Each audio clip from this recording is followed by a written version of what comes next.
Have you ever thought about starting your own podcast? When I was trying to get this podcast off the ground, I had a lot of questions. How do I record an episode? How do I get my show into all the apps people like to listen? How do I make money from my podcast? Well, the answer to every one of these questions is really simple. Anchor. Anchor is a one-stop shop for recording, hosting, and distributing your podcast. Best of all, it's 100% free and ridiculously easy to use. And now, Anchor can match you with great sponsors who want to advertise on your podcast. That means you can get paid to podcast right away. In fact, that's what I'm doing right now by reading this ad. When I started using Anchor to do my podcast, it was so extremely easy that I haven't even bothered to look for another app to use. I love this app. It's the only one I deal with, the only one I even recommend, period. I recommend you get on there ASAP. If you want to start a podcast, this is definitely the place to go. It's easy. You can drive around and record. You can sit in your basement and record. You can do it anywhere. It's fantastic. So if you've always wanted to start a podcast, make money doing it, go to anchor.fm/start, anchor.fm/start to join me and the diverse community of podcasters already using Anchor. That's anchor.fm/start. I can't wait to hear your podcast.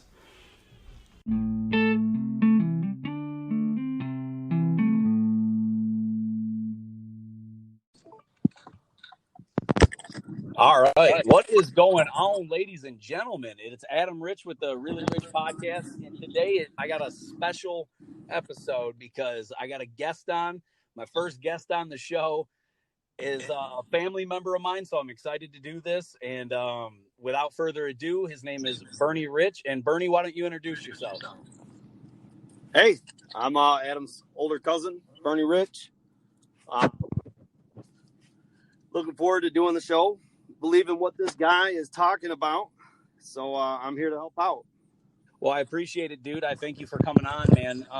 Why don't you, for people that don't know, obviously, we go back a very long time. I look at you more like a brother, an older brother, than I do a cousin. We've done, it's been like that for a very long time.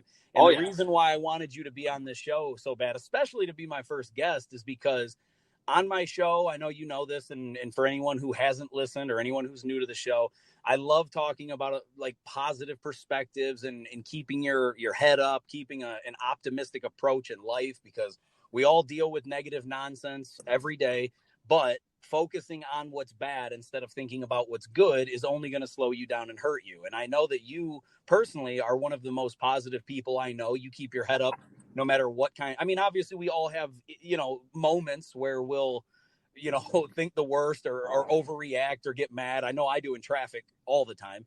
So, but at the same time, you have not let any negative situation hold you back or keep you from moving forward. And I definitely applaud that. And I appreciate that. Thanks, man. Yeah, no problem, man. And I wanted to, obviously people that are familiar with the show know that I talk about this kind of stuff all the time, confidence, self-esteem, things like that. But I wanted to get your perspective on this. Like, why, being that you are, your age, and you've done what you've done, and you think in life in a more positive aspect, what do you think made you that way? Like, why are you so positive, and what keeps you with that mindset? I think, you always learn as you go. And, one of the biggest things that I've learned is letting loose of the control, that the illusion of control that you think you have. And, that sense of control is what I feel really holds you back. You feel like, all right, I made these plans. It's going to go this way. It's going to go that. And, it rarely does. Right. And how much of our energy and our joy do we really lose when it doesn't go our way? And it's just one of those things, when you realize you don't have that control, that it's gonna happen or it's not, and you kind of just trust the process, man, it just makes life so much easier. Yeah, I agree, dude. I think that if you prepare for the worst, like knowing that it is a possibility, and you kind of accept what could come with that, it is much easier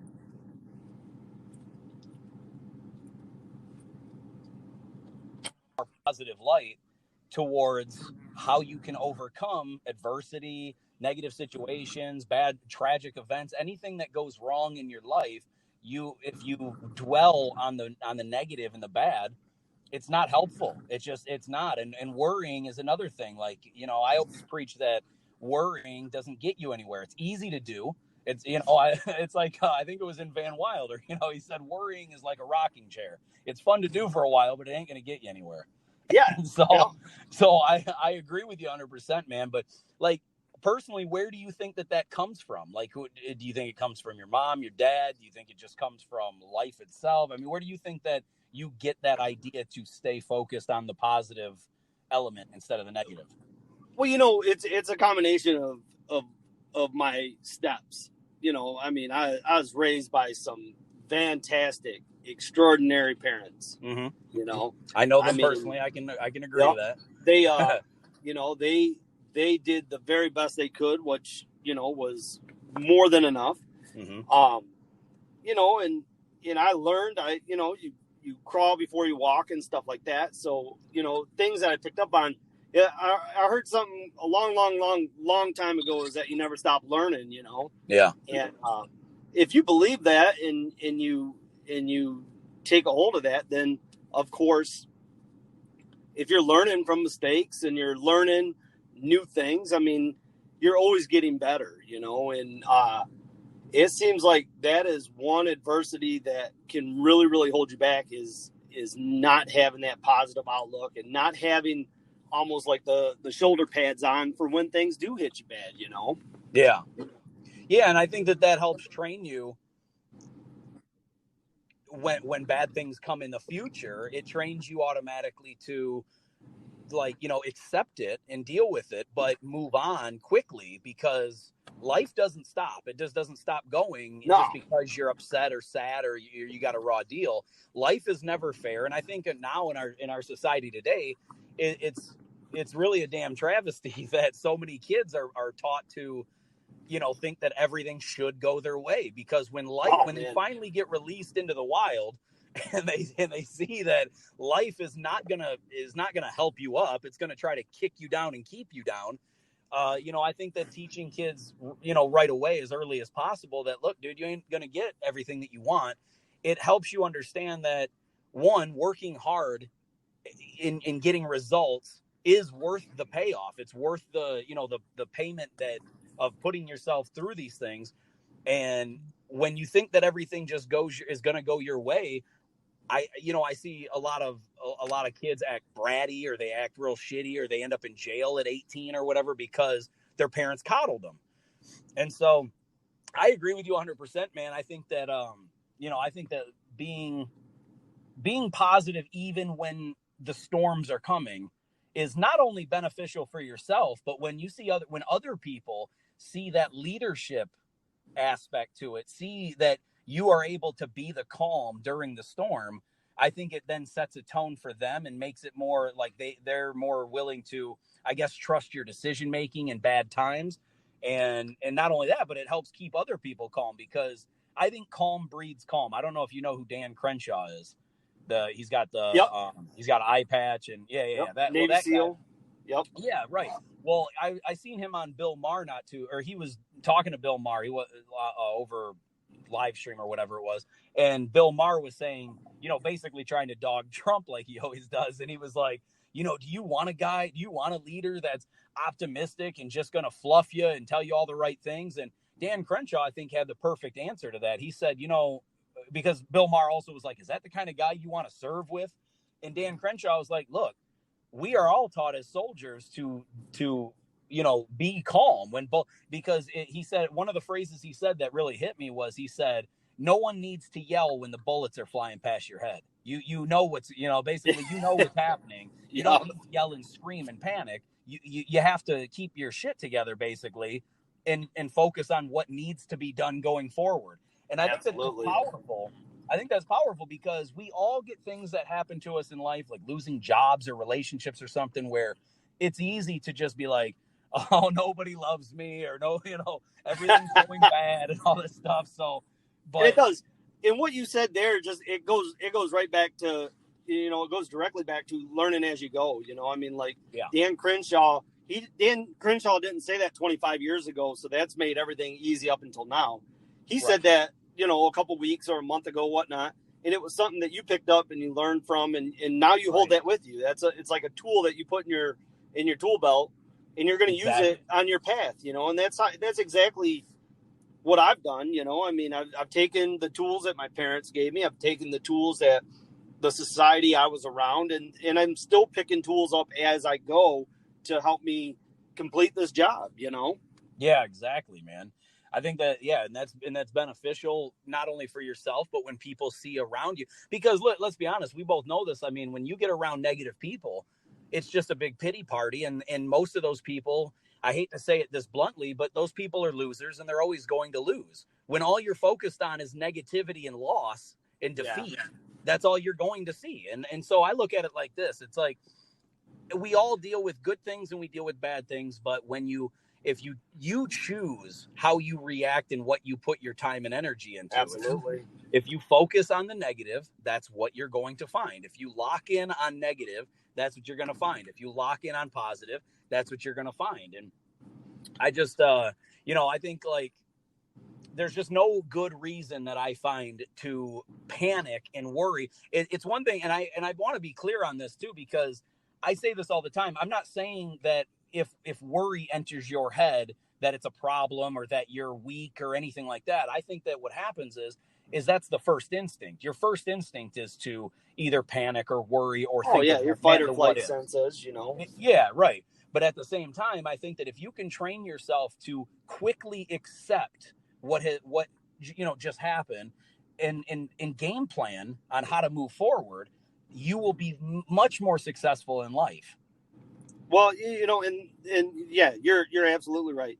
And training starts with one repetition of the process you're aiming towards, So it might take, stubbing your toe and thinking it's the end of the world and go, wait a second, hold on. This is what Adam and Bernie were just saying. I'm going to go shoot. Now I know where the corner of that table is now, and look at it in a more positive light. And that's where it starts. It starts with you wanted to say, I'm going to pick these weights up and start lifting, Yeah, 100%, man. So one thing that I like to focus on with the show and everything is me for a long time. You know that I like superheroes. I like origin stories. I like knowing how somebody got to the point that they or like what they do. And what do you think, like from you, take as long as you want, but kind of summarize for people like where you are in your life, kind of how you got there, and like what is it that you want, like what do you want going forward, what do you want out of your career or your life? And I said, take as long as you want, short. But too bad we don't have another participant on the show, because where I'm at wasn't the worst journey, it wasn't the hardest journey. It was my journey, and it was like a roller coaster. It had its highs and its lows, and it had its breakdowns and the loops and all that. So where I'm at right now is I'm kind of like in my fortress of solitude. I'm pretty happy where I'm at. I don't really want for anything, I mean, a healthy life and stuff like that. But I mean, as far as going forward, like what about some goals? Like, I mean, you're young still relative. I mean, you're not 90, what I'm saying? I know that. I know. I laugh about it to myself too, because I really don't have goals. Believe it or not, I don't. I know that sounds funny to some people. People are like, oh, I want to be this by the time I'm 45. I want to do this by the time I'm 50. And, I used to be like that. I really, really did. I had all these plans and all these different ideas about certain age points in my life that I was going to be at. And, the rug was swept out from under me. As Adam, and all of our family knows, my son passed away in 2016. And boy, oh boy, did that show me that I had control of nothing, Yeah. And I think in that moment of awakening, I kind of just go through with what's going on, and I have my own agenda. I'm not kind of just bouncing off the walls here, but I'm where I'm at. I'm steady. I'm moving, forward, Yeah. and I like where I'm at. And I don't think that I'm afraid of the goals or anything, but there's just nothing that really jumps out at me like, ooh, I got to do that before I'm here or there, So I'm just happy where I'm at, man. I it's hard to believe, and sometimes people look at me like I'm goofy, but you know what? I'm really, really happy where I'm at and in the road that I'm on. And man, I don't take it much further than that. I just kind of enjoy the smile, Yeah, and see, this is a big thing, man. This is important because I want, like, I wasn't, I obviously wasn't going to bring any of that up if that's no, your man, it's personal cool stuff. No, but at the same time, this is why I want to make sure that anyone that hears this understands just how awesome your mindset is, because no, and I'm not saying that to kiss your ass. Obviously, I don't need to. I know. That, but I mean, I'm being real here because I think this is huge. Because when I said I brought you on the show because of how positive, you're very positive, I wasn't going to bring up, what happened with your kid and everything. But obviously, and I had to prove you weren't lying. Right, but but this is big because the fact that you did go through that and you talked about that and you do still have the positive mentality that you do, I think is important for anyone that hears this that may be struggling or going through some kind of a hard time, because it's not, like the tragedies that you have dealt with in your life, you still have a wonderful, amazing mindset going forward. And I think that that's important to note here, because there are people that just, they get a bad grade in class and it's like detrimental to what they think their future is going to be, or they think they're never going to make it to college, or there are so many minor goals in life that people put like a lot of stock into. And I think it's great that you brought that up about that you don't have big goals right now, and you learn that the life is, the rug can be swept out from under you at any time and things, because this is huge. A lot of people are taught, this, you grew up around the same time period as me. There's a lot of people that are taught, as soon as you graduate high school, you got to have your life figured out. You got to figure out what school you're going to go to. You got to figure out what career you're going to have. And that is a bunch of nonsense. No, it is, man. I'm 36 years old. I have no idea what I want to do with my life. Yeah. No, I do. I mean, that's why I want to. You're probably pretty doggone happy about it. Yeah, but this is the thing, is I think it's very important. I think it's okay to have goals. I think the problem that we run into is when we set time limits. Like you said, dude, you used to be like that. You used to say, at this age, I want this, at this age, I want, and I did too. And I think that is so wrong. It is so wrong. Absolutely. For yourself. It's so for your own mindset, dude, because if you don't hit those goals, you feel like a failure, and you're not, you know? And so I think it's important. Austin passing away in 2016 really, really showed that tomorrow's not promised to anybody, Right. Yeah. And let's get into like the work idea. We're at work and stuff, and man, they're laying guys off. This job's not going to last that long. Shoot, I only got 20 years to go, and then I'm out of here. The reality is, you don't know what's going to happen tomorrow. Yeah. Right. So you fail to live today. Yeah, exactly. So I mean, go home, sit in front of the TV, grab a bag of chips. I mean, dude, you don't have to do everything that you think you have to do. Exactly. It's an illusion. It's a disgusting illusion.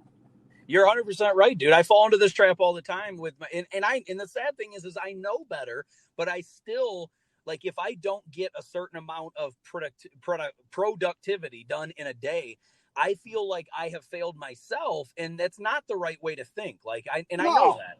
And I know that, but it's like you get in this thing where, like, your mentality where you're like, man, I want to get this done, and I want to do this, and I want to do this. And if you don't, you feel like, man, I wasted my time, or I did this. And the reality is, and I know better, and that's why I'm saying it now, is like, that's not the case. That's just not true. You always listen, like you said, you don't know if there's going to be a tomorrow, but the reality is nothing that you're doing today is so dramatically important that if you don't get it done, it's over. Like you're, it's game over and you're done. Like we have to understand that you only do have so much time in a day. And as long as you're doing what you like and what makes you happy and you're doing it for good reasons and you're not harming others, there is no failure in that. No. And so many people think that, dude, if I couldn't tell you when I started my podcast, I couldn't tell you how many times I thought, man, if I don't get that podcast done today, it's like, what, I'm just failing. I'm just doing, this is wrong. And the reality is, man, you don't know what is going to happen tomorrow. No. Tomorrow, the whole world could go up in flames. There could be wars going on. And then guess what? Podcasting's over. So, yeah, exactly. Who's sitting I'd be like in a fallout shelter in a bunker saying, well, guess what's happening today? They're just, you don't know what's going to happen tomorrow. So like you said, man, you hit the nail on the head. If you're always worried about the past and you're always planning for the future, the one thing you're missing is the present. And that is so important for you to enjoy the present because you have that's why, what was it I think it was in Kung Fu Panda. They said it, that something like the past is, oh my goodness. The past is something and the future is something, but the present is, dude, I'm blanking so bad. But basically they were saying that's why they were basically saying that you need to enjoy the present. And that's why it's called a gift. Oh, yeah. Or that's why it's called a present. It certainly is, And yeah, I agree, man.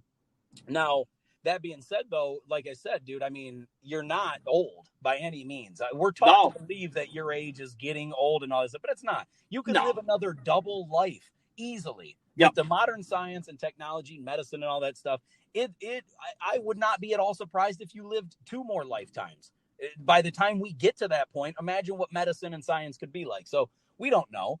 But the point that I'm getting at is not necessarily to put time limits and stuff on yourself, but is there anything like at your age now where you're like, I've never done this. I'd like to try this, or maybe you want to try a new hobby or get into something. Is there anything that you got on your plate? Well, you know me better than most people, and I've done a lot of things.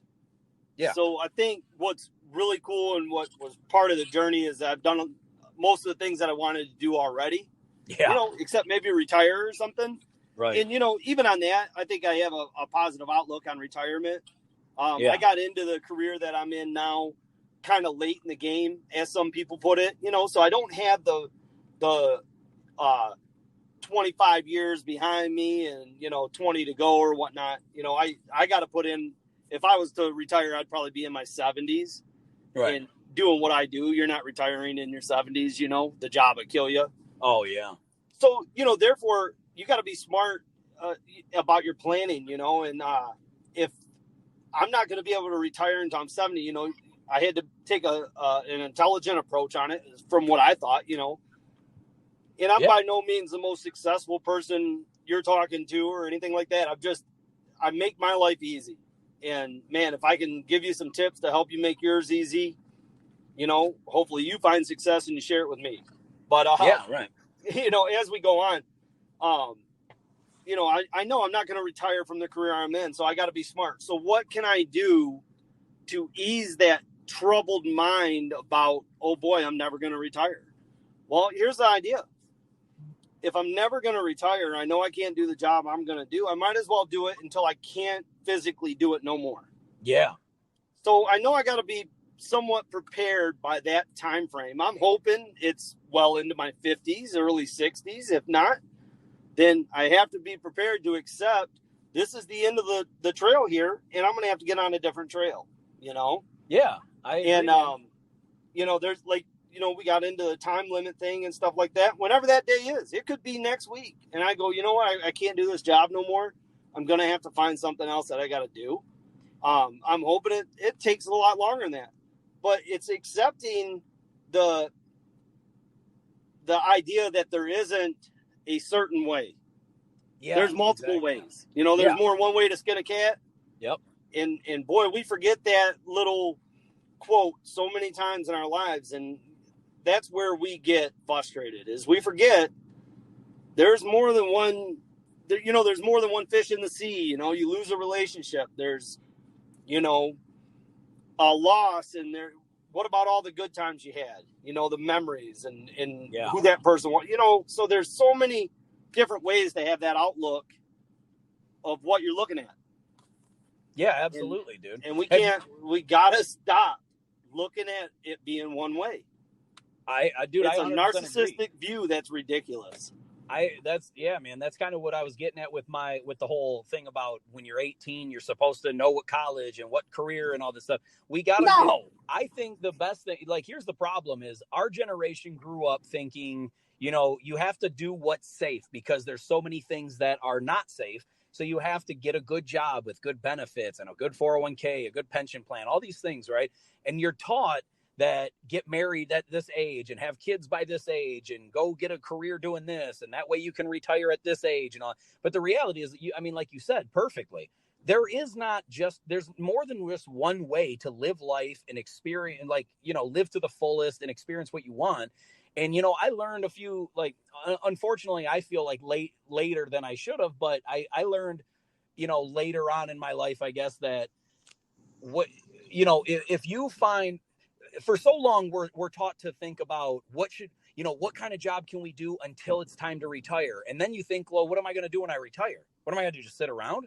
Yeah. And so the way I look at it now is, and I didn't learn this until a few years ago, really, this is what kind of made me start the podcast in general, is that I thought to myself, I'm like, look, do I want to work at a job that, making someone else a lot of money and just being some guy's, grunt or whatever, and just not enjoy my career? Or would I rather, work my butt off to try to start and build a career doing something I actually like? And so the podcast, is not my career, quote unquote. It's more of a hobby, I guess, because I'm not paying my bills off of it. But at the same time, I've realized that we live, like, our generation and everything before is basically taught to live till retirement. It's like, just find something that you can get by until retirement. And then I think to myself, I'm like, well, what am I going to do in retirement? Am I going to just want to sit around, or am I going to want to, like, do something that I care about? Am I going to want to do a hobby? So I started thinking, like, what could I do now that is not going to force me into retirement? Like for instance, athletes, right? Athletes are forced into retirement at some point because your body just physically ain't going to handle football at 70. So you have no option but to retire when you get to a certain age limit in your ability.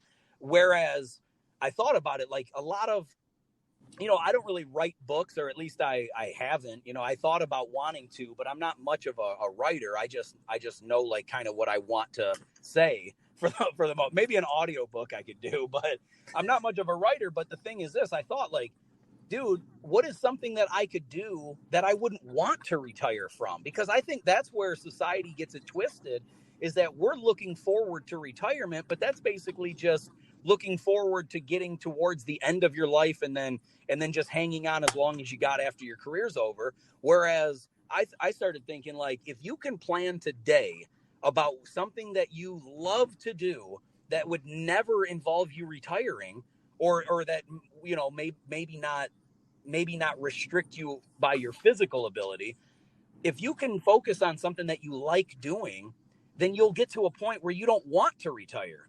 And so that's kind of where I'm focusing now, is it's like, I don't want to look forward to ending my work. I would rather have a job that I like doing, that I love, that I can do for a long time. Now, in your situation, it's a little more difficult because your job is very physical, but you do love doing it. So Oh it's man, it's I just like, absolutely do.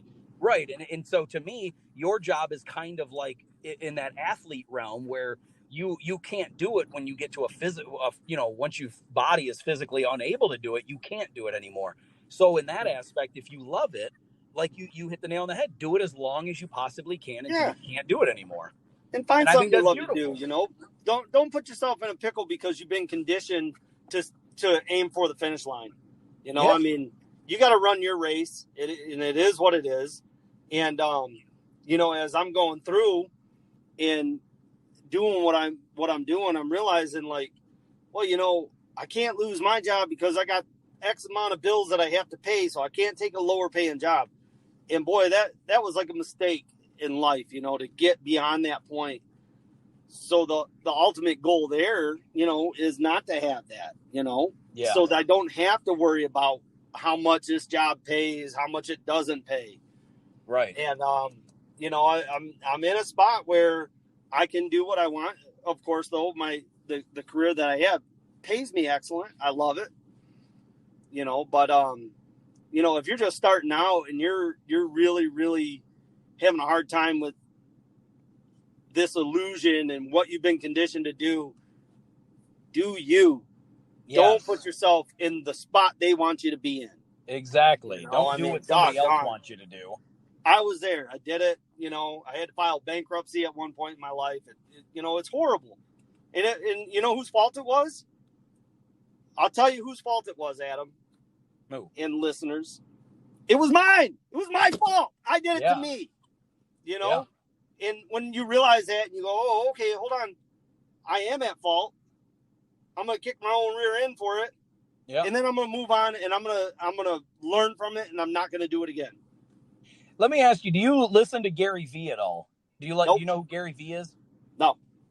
Because you're saying things that are almost identical to what he says, and I 100% agree with. I listen to Gary Vee a lot. I like him because he talks about basically own your own shit, like own your mistakes, own your account, like be accountable. Adam, we could break off right here and go into so many issues just on that one point. Oh, I know. About what's going on in the world right now. Own your shit. Yeah, exactly. And I agree, because here's the thing is the reason why we have so many problems in society is because everyone wants to point the finger at somebody else. It's somebody else's fault. Everything is always somebody else's fault. Mm-hmm. But the reality is, even if, and I learned this, kind of, my parents, obviously, I learned this kind of from my dad more than anything, is that life's not going to give a shit if you have problems. They don't care. Nobody does. Everyone has their own problems. So basically, if life is the one that screwed you, or a friend did, or a family member, or a job, or a boss, or whatever, even if it's somebody else's fault, own it. Take your own effing responsibility, because nobody is going to care to hear you cry about your shortcomings or how somebody screwed you over last week, because somebody screwed them over too. So they don't care. So if you can just get over the fact that bad things have happened and that they're going to happen more to you, to everyone else around you at some point, then what you can start to do is focus on, okay, this is bad, this is bad, this is bad. How do I react from this? It's just like playing a board game or a video game or something. If something bad, if somebody gets one over on you, your job isn't to just go, okay, I guess you win. No, your job is to then be like, okay, he made that move, so what move can I make to counter that and win? And that's what you need to think like in life as a whole, in my opinion. It doesn't matter whose fault it is. It goes back to collecting the tools that you need to complete the job, and what are you going to do with them when you get them? Yeah. I mean, man. Now, with that being said too, do you think, like, how do you feel when you get around somebody who's constantly complaining about their life, and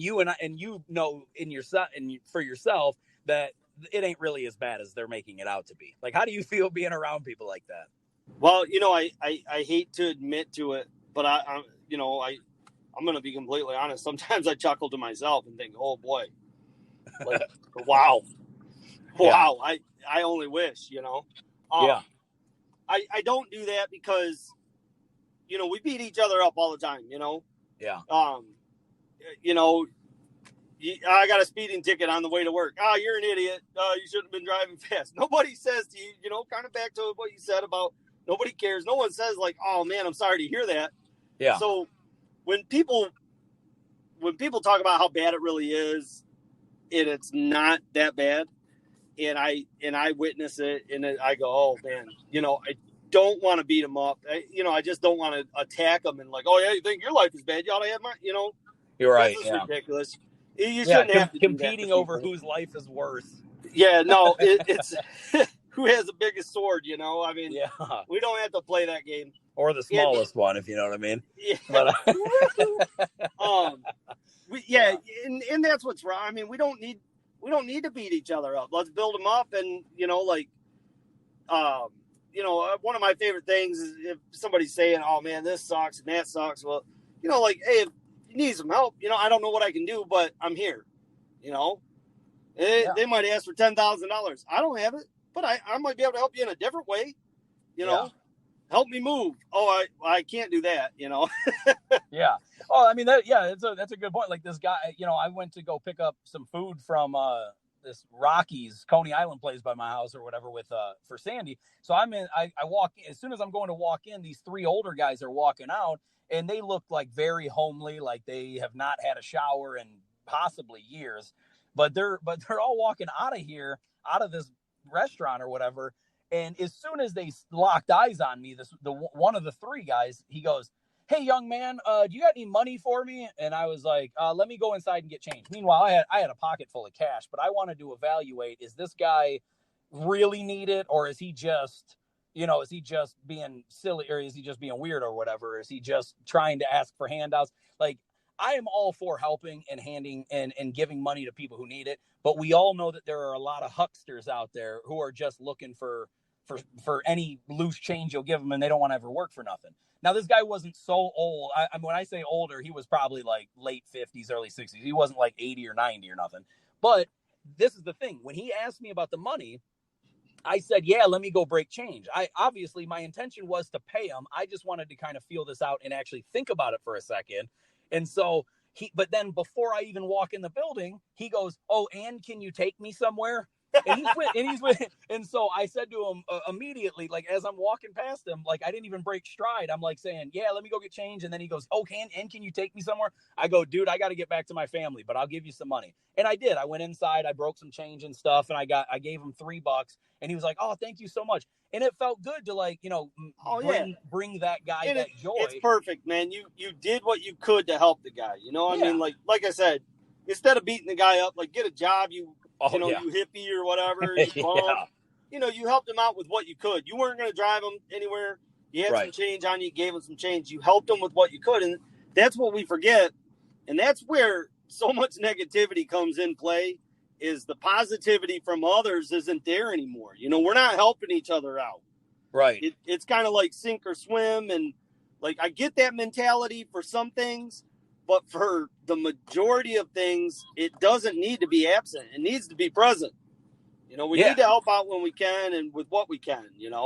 Yeah. Now, dude, that actually brings up a very important topic. I think that I was going to ask you. It's easy. What I see a lot of people doing is they, instead of trying to think about what they actually want and what they actually like and spend money on things that they actually want, what I've seen, and I've been guilty of this in the past too, but I think I've gotten a lot better with it over the years. But I think what a lot of people do nowadays is it's usually a big competition between who can buy the most nonsense, buy the most crap. Like when you see people like Kim Kardashian and their family on TV with all this money and all this luxurious lifestyle, you get guys like I work with these guys who can barely keep the lights on in their house, but yet if a new pair of Jordans come out, they're buying it immediately. And and I see how stupid that is. And when you try to help them, they almost get mad at you. And it's like, look, dude, I'm not judging you for what you're doing. I'm just trying to help you because you're in a bad spot financially. Yeah. And you're not doing any favors here. You're buying Jordans. And I've never seen you buy dumb, like something stupid. I mean, we all have stupid stuff, but I'm just saying you've never. I got a lot of stupid stuff. Right. But you've never, no, like as a matter of fact, I know that you've collected a certain amount of guns. I don't know exactly how many you have or whatever, but that's just a couple. Right. But my point is like, you can only wear one pair of Jordans, and I know somebody will say, well, you can only shoot one gun at a time or whatever. You're right. You have different styles of guns because you like them. You bought these things because you like them, and that's the difference. What I see people doing is they buy nonsense that they don't need, that they don't even really like, but they're doing it because they feel like it gives them a status beyond all their friends. Like, hey, you guys like the new Jordans? I bought them, and it's like you can't even afford them. But it's a magic. It's really a magic trick. So somewhere when you're performing that magic trick on stage, you're buying the things that you can't afford and you don't need to pretty much give the idea that you're something you're not. Yeah. Somebody in the audience is seeing the invisible cable holding up your magic trick or the mirror that you're hiding behind. Right. So the game that you're playing cannot be won. There's always someone bigger, better, smarter, richer, brighter, whatever. 100% agree, dude. I say this all the time. Like, it's weird because people never believe me when I say this, but I always say constantly, I don't care about money. Now, I don't want to be poor. Let me be very clear on this. I'm not an idiot. I don't want to be poor and live in a box outside a corner, in LA, like these all like, the guy who asked you for change, you didn't give him your wallet in your truck and say, I'm not taking it anywhere, you take it. Yeah, exactly. You were smart about it. You helped when you could. But at the same time, what I mean when I say I don't care about money is I don't need to have yachts and mansions and, sports cars and stuff. I mean, well, technically I do have a sports car, my Camaro, but I don't need like Ferraris and Bentleys and these luxurious vacations.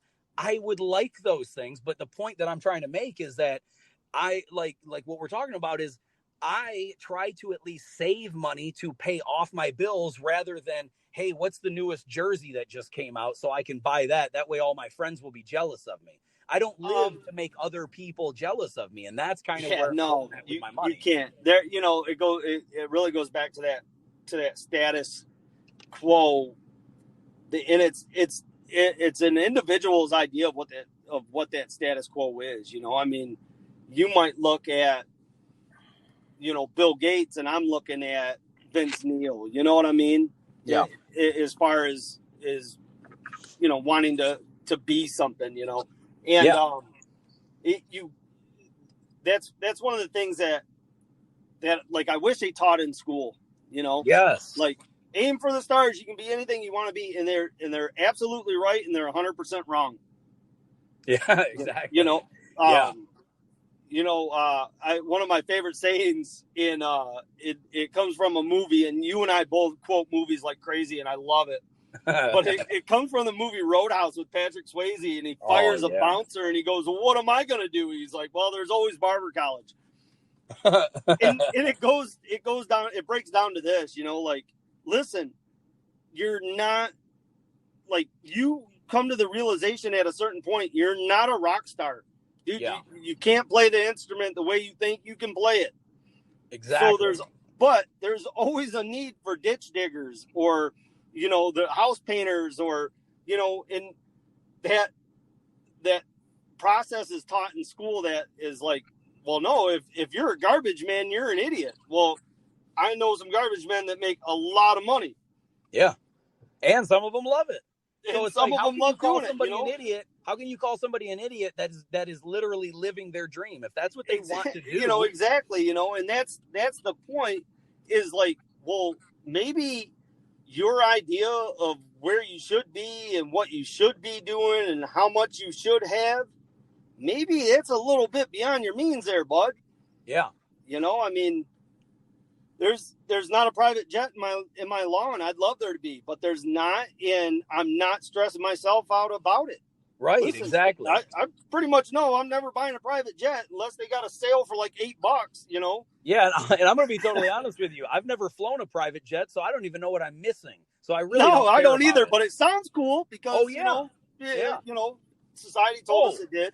Yeah, I'd be a complete liar and an idiot if I said that if I had $1 billion, I wouldn't blow it on stupid stuff, or not some of it at least. Yeah, but I've always been the type that like wants to save some in preparation for something happening because you just don't know what's going to happen. No, but at the same time, I'm not a very material guy. Like, I mean, dude, you've seen how I dress. I'm like a t-shirt and shorts guy, like every day. I don't care about nice Armani suits. I don't care about fancy Rolexes. I don't care. What I learned later, like in high school, you've seen me, like I used to wear like bling watches and necklaces and stuff and all that. But as I've gotten older, I remember, dude, actually, now that I think about it, for all the people listening, I want to give you the credit right now, because when I was in high school, I was wearing shit like Express and Calvin Klein stuff. And I'll never forget, dude. And you might have said it as a joke, but I think you were dead serious.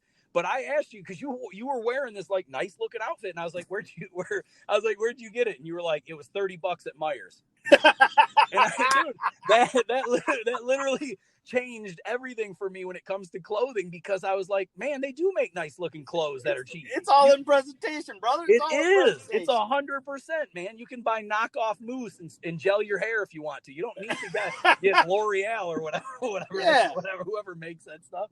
But yeah, and so it's very important to you don't have to spend an ungodly amount of money to look a certain way to try to impress certain people. Do you? Dude, do you whatever makes you be happy with you, man. I can walk in a room full of people with the utmost level of confidence. Yes. And that's what I wanted to get into next. Because I'm happy with me. I'm happy, I'm not there. I'm not trying to win over the next big deal. I'm not trying to make friends. I'm not trying not to make friends. I'm just, dude, I'm me. I am what I am, accept it. And, it really boils down to that, man. It being happy with you. And, like you said about productivity and stuff, I come home and there's days I got a laundry list a mile long of things I want to do. And, the one thing that really stands out sometimes is a nap. And it's like, I'm going to make me happy. Exactly. Yes. I don't know if I deserve it or if I'm awarding myself, but you know what? I'm going to give in to that exotic, illustrious looking nap, and I'm going to go take it, Yeah. And sometimes you just need a little you time. You need to treat yourself. And we forget that, man. We forget it. We go, well, I would lay down and take a nap right now, but I'm really busy. I got to go out and get the next pair of Jordans, but I got to find some change in the couch because I don't have enough on me. And that is forget about them Jordans. Go take your nap. I know. And here's the way I look at it. It's like half these people that are doing this, they already have 50 pairs of Jordans. You don't need 51. Yeah. Why do you need 51, but you can't turn your lights on for another 3 weeks? Yeah. And man, just it's forget about the illusions and the goals that other people have made. Like I said, I don't have any goals, but when I do, I definitely, I don't stress about them. Right. As of right now, there's just no goals that jump out, like when I plan on getting off of this podcast and going back in the house and eating a lunch or something, Yeah. I don't know if that's a goal, but if I go back in the house and I can't eat my lunch, I'll eat one later on. Yeah. It's not the worst thing in the world if it doesn't happen. Either way, that goal is going to get accomplished. You just don't know the time yet.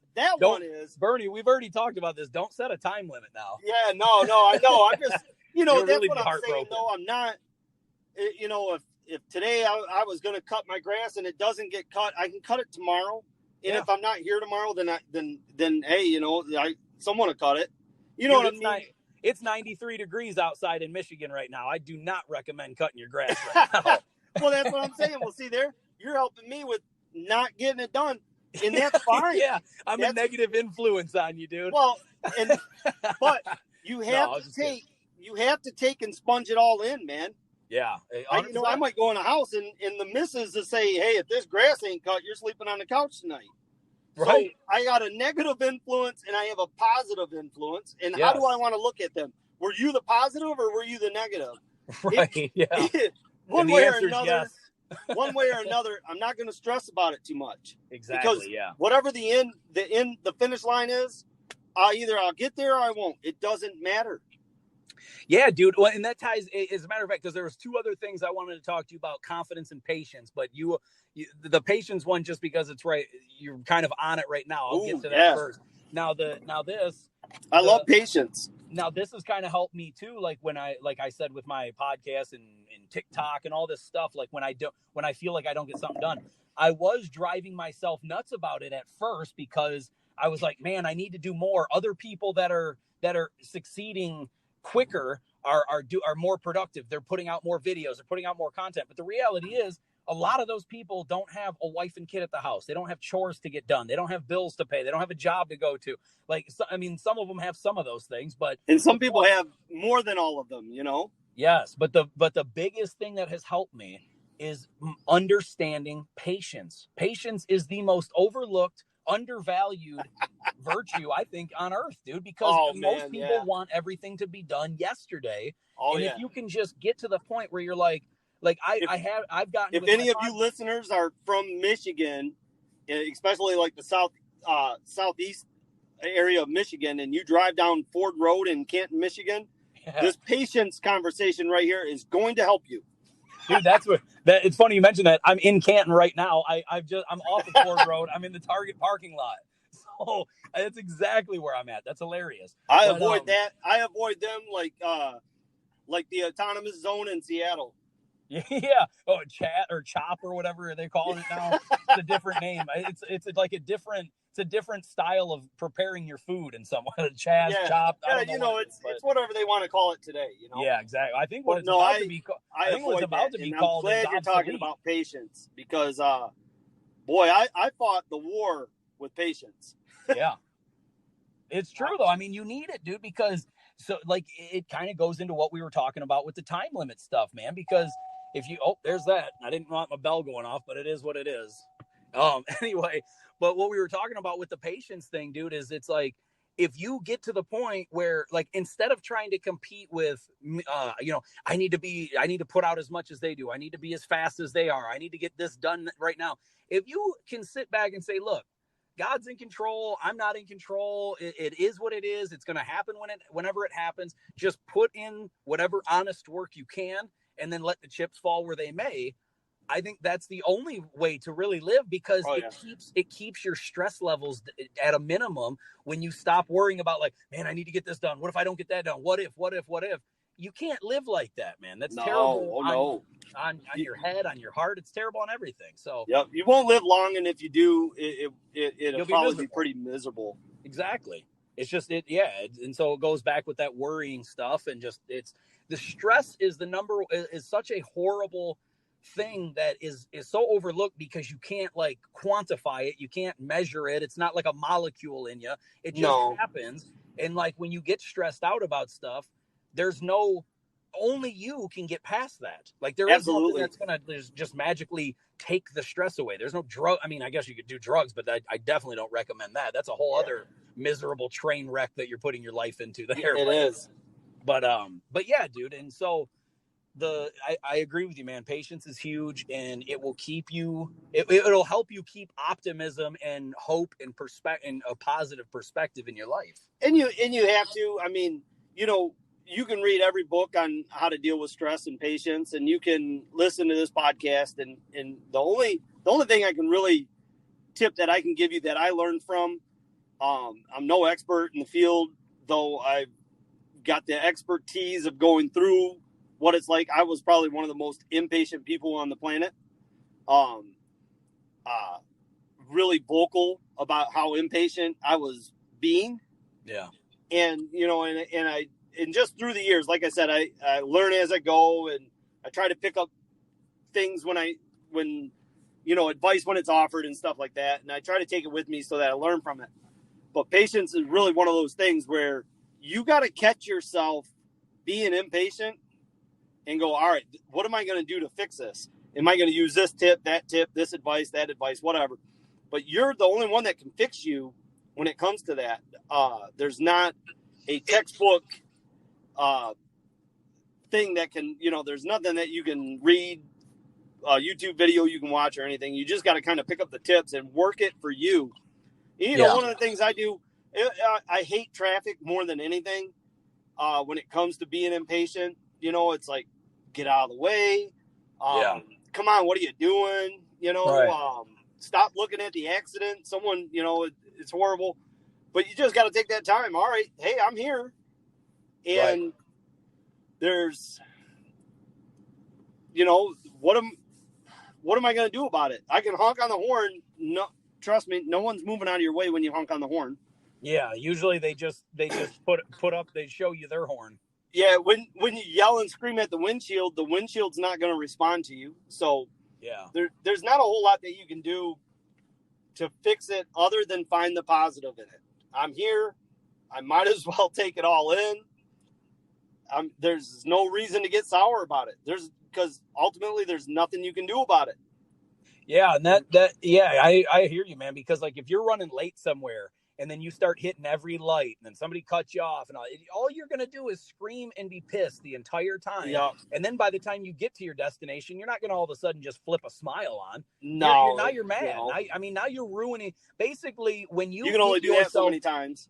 I know. And like basically when you get yourself worked up over a light that turns red that you can't control, and you get yourself worked up, all it's doing is ruining your future. It's ruining your next 5 minutes or your next hour or two or whatever. So I found, one of the things that I do now, and everyone thinks I'm nuts for doing it, but it genuinely helps me. So I do it, is like when somebody cuts me off in traffic or whatever, then I don't lay on my horn. I don't flip them off. I don't get mad. What I do, I mean, I get mad a little bit because obviously, especially if somebody's on their phone and they almost hit you or something. Oh yeah. But I don't freak out and like hit and lay on the horn or nothing. What I do is I'll sit behind them, as long as I can. Maybe I got to turn, maybe they got to turn or whatever. But as soon as we're about to be done with our little interaction, like say they need to turn or I need to turn, as soon as our interaction is just about to end and I turn or they turn, then I lay on my horn. And here's why. Because for me, I think it's hilarious because they have forgotten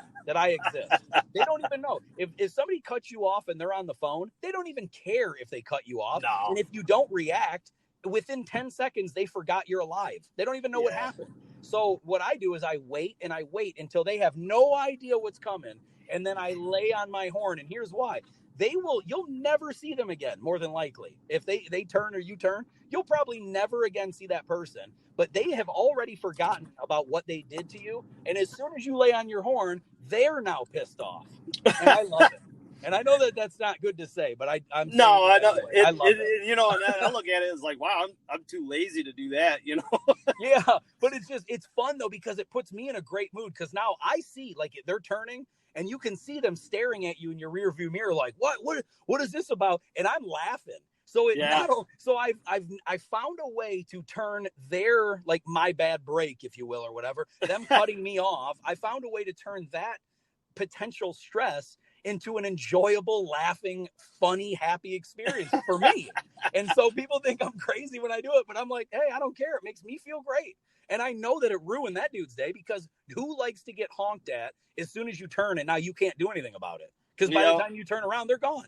So definitely planted the seed in their head now. Oh, exactly. And that to me is the best revenge. To me, it's beautiful. And you don't have to worry about getting, somebody rolling up and trying to kill you at a stoplight or something because you honked at them. You'll never see them again.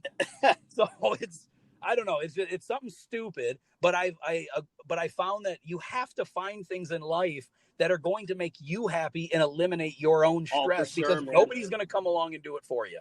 No one's going to scoop it up. Yep.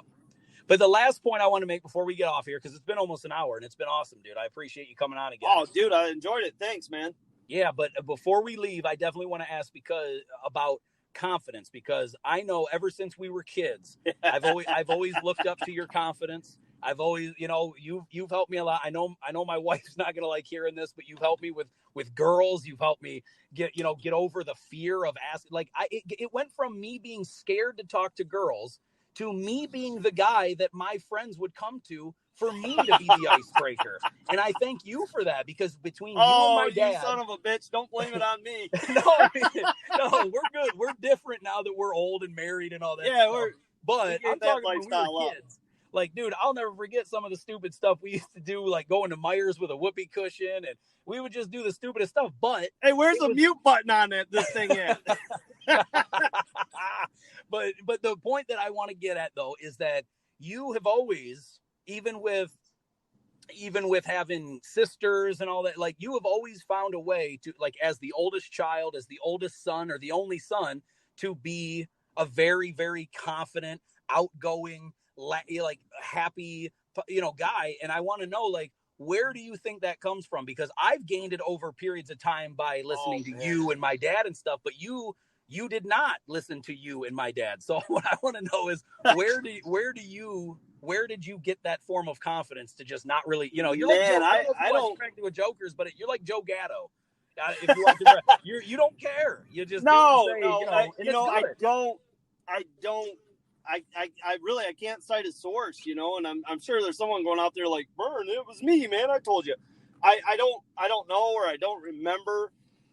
I just I think it came to a point where, like, it was like, all right, you know what? I like there again. I think I had like this a woke moment somewhere in my youth where it was like, dude, you can be scared or you can't. Like I don't know. I don't remember the conversation where I said self, but somewhere I did. I said, all right, enough of this. Especially you touched on the girls. I'm gonna get to a point where I'm gonna ask 20 girls out. Someone's gonna say, yeah. I mean, it's a numbers game. It really is. It's like being a door-to-door salesman. It really is. It's selling it. One's gonna be a yes. It's selling it. It's selling yourself. I mean. And being goofy and funny and stuff. That if you come into a room acting like Adrian and Rocky Part 1, the wolves can smell that a mile away. True story. And I'm not saying walk in like you're, Mr. T in Rocky 3. Right. I'm just saying, like, you just got to come in sure that, you are who you are and you're selling what you are. You're not. You don't, and I taught you that when you were younger too. Man, you can't lie to a chick about being 16 when you're 13. She's going to ask where your driver's license is, Sure, exactly. You're going to get caught. Smart lies. So you have to come up with smart lies. You know what I mean? So yeah. you can't sell yourself beyond what you really are, but right. you got to sell the whole package, It's true, man. And I agree. Like the big thing that I think kind of, when it clicked, the big thing that really stood out to me is, and my dad always taught me this when I was young, but growing up as kind of an only child, my two half sisters that I never grew up with or whatever, kind of an only child, it was my dad was always so much of a talker when we would go out that it would kind of leave no room for me to talk. So I would just kind of sit, I would sit back and just kind of watch conversations and watch how my dad handled people. And my dad as well as any of us, he has not only is there no filter, but he will chat up anybody. He will talk to anybody at any time, no matter what. He does not care. And so I think the combination of that and then seeing you being 4 years old, 3.5, 4 years older than me, I watched a little bit of an older, you always kind of guided me a couple of years in advance to kind of get, like, I was always a few years ahead just because of watching you and following what you were doing. But I think the biggest thing that clicked for me was realizing that every single person on earth, myself included, is just a person.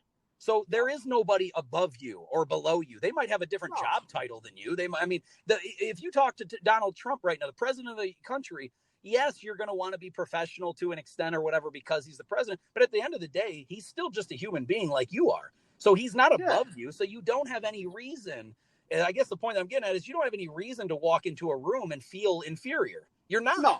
Now, that doesn't mean you should walk in and feel superior, but at the same time, you don't need to be scared to just liven a room up, because if nobody else is doing it, well, that's their problem. It boils back down to being you, and if you're selling yourself, you got to sell what you have. You can't sell more than that.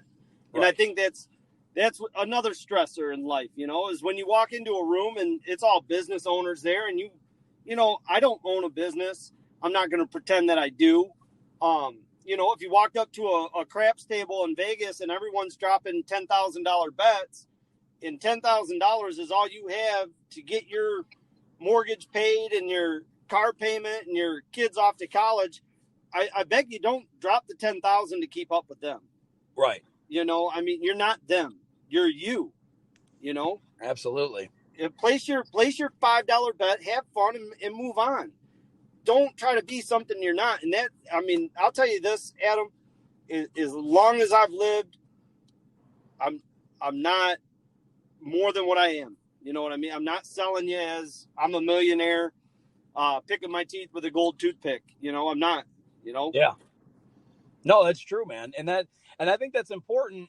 But when it comes to people that have a very low low self-esteem or low confidence, or they're not very outgoing, I understand that it can be very tough for them to want to walk into a room and try to be boisterous or try to sell themselves or try to do anything. At the same time, to people like that, what I would say to you is this: it's not that you have to be outgoing, you don't have to be loud, you don't have to be you don't have to have all the eyes on you. At the same time, never sell yourself short. You always have something to offer that room didn't have before you walked into it. So if you can figure out what you have that sets you apart, or maybe adds a little uniqueness to you, basically own your shit. Like I said, be accountable. Yeah. Know who you are, like you said, and then you realize that every person. See, honestly, I know that there's going to be some atheists that listen to this, and that's good. I applaud everyone who wants to hear this, but I will say that a lot of where my idea comes from with this, or my feeling on this, comes from the fact that I believe in God, and if God made everyone, he does not make mistakes, then that means that no matter who you are not a mistake.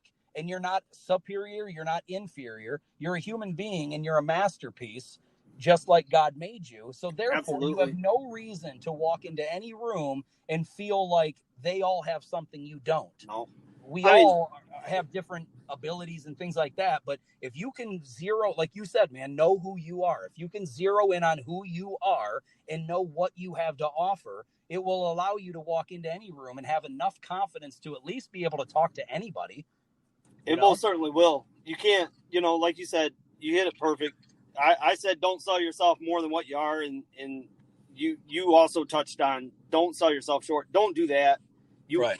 But being you is who they do or they don't want to meet, right. Whoever they may be.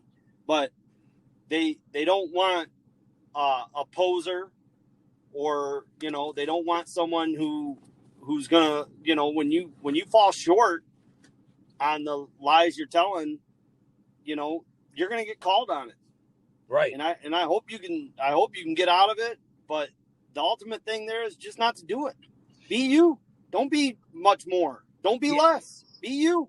Exactly. And one of the biggest things is getting over the fear of judgment, because many people will rein it in. So many people will just hold back on who they truly are because they're afraid of how it's going to be perceived. They're afraid of the pushback. They're afraid of the judgment. And me and you have, for as long as I can remember, have never really cared about that. I don't really care. I mean, the way I look at it is this: I know what kind of a person I am. I try to be a good human being. I try to laugh and joke with everyone. I try to get along with everyone. But at the same time, not everyone's going to like you. No, not everyone's going to like what you have to offer. I mean, some people are going to hate you purely out of jealousy. Some people are going to hate you because you're just not their cup of tea. Some people are going to hate you just because they want to hate people. But it is what it is. If you can get over what people say about you and learn to just be like, look, nobody's opinion of me is what dictates who I am as a human being. Yeah. So I don't really care what they say. You have to get over that stuff if you want to be able to have any kind of confidence to do anything. Yeah, you most certainly do. I mean, look at athletes. This is a perfect example. Look at athletes. They get on a field, or like a football, basketball, wherever they play, they are sitting in front of thousands and thousands of people who are judging their every movement every day, everything that they say on and off the court or the field, everything that they do on or off the court or the field or whatever. They are constantly being judged for everything that they do. But if you want to succeed, you have to eliminate that nonsense. You have to not hear it. You have to tune it out. And same thing goes with the praise. Because I think if you wrap your head around too much praise, you start getting complacent. You start falling apart. So I think it's just keeping in your own head, focusing on your own stuff, and ignoring all the BS and the nonsense from outside. And I think you'll be perfectly fine. I believe it. Absolutely, dude. Well, listen, man, I'm going to, we'll wrap this up now, man. I greatly appreciate you coming on. It was an awesome call. God bless you, dude. I loved it. Oh yeah, it was great, dude. And we got to do this again sometime, man. We'll find something else going on and we'll shoot it about that. Sounds good, man. I'll talk to you soon. Love you. All right, man. Love you too, man. And for everyone out there, this is Bernie Rich, and he's been a big influence on my life. He's been awesome, and I'm glad to have him on the show, guys. And if you want to get a hold of me on the Anchor app, you can leave a voice message. If you want to get a hold of me on TikTok, it's Adam Rich, no apostrophe, no space. If you want to get a hold of me on Twitter, it's Really Rich Adam. Instagram, I got so many different names. On Snapchat and YouTube, it's Really Rich. On Instagram, it's Really Rich Podcast, and LinkedIn is Adam Rich, the founder and host of the Really Rich Podcast. Guys, thank you so much for listening. I appreciate it. Bernie, thank you so much for coming on. No problem. We'll talk soon, brother. All right, man. See you. All right, guys. See ya.